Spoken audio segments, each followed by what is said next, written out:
జనబాట కార్యక్రమానికి ప్రజల నుంచి మంచి ఆదరణ లభిస్తుంది. పాలక ప్రతిపక్షాలపై ప్రజల్లో తీవ్ర వ్యతిరేకత ఉందన్నారు విశాఖ దక్షిణ నియోజకవర్గ జనసేన నేత రాహుల్. వాడవాడల జనసేన జెండా కార్యక్రమంలో భాగంగా ఆ పార్టీ జెండా ఆవిష్కరించారు. అనంతరం పేద మహిళలకు చీరలు పంపిణీ చేశారు. పార్టీ సిద్ధాంతాలు, పవన్ కళ్యాణ్ ఆశయాలను ప్రజల్లోకి తీసుకెళ్తున్నామన్నారు. రాబోయే ఎన్నికల్లో వైజాగ్ వెస్ట్ సెగ్మెంట్లో జనసేన జెండా రెపరెపలాడుతుందన్నారు. ఈ కార్యక్రమంలో పలువురు జన సైనికులు, యువత పాల్గొన్నారు.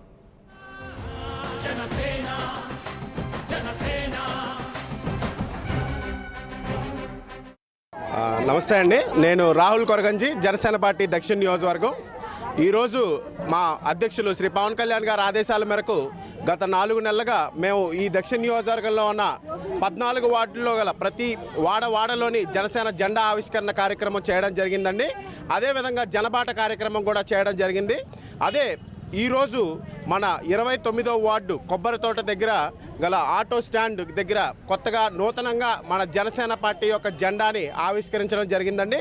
అదేవిధంగా ఇక్కడ ఉన్న పేద మహిళలకు ఉచితంగా జనసేన పార్టీ తరపున చీరల పంపిణీ కూడా చేయడం జరిగిందండి. మా జనసేన తాలూకా గుర్తుని వివిధ రూపాల్లో తెలియజేయడం జరిగింది. కొన్నిసార్లు మన ఆటోల మీద స్టిక్కర్లు అంటించడం కానీ, గోడ పత్రికల ద్వారా ఈ టైం అనే ఒక కార్యక్రమం ద్వారా కూడా జనసేన తాలూకా పార్టీ గుర్తుని అందరికీ. Please subscribe New Waves. ఇలాంటి మరిన్ని మంచి వీడియోలు కావాలని కోరుకుంటున్నారా? అయితే పక్కనే ఉన్న గంట సింబల్ను క్లిక్ చేయండి. అలాగే సబ్స్క్రైబ్ చేయండి.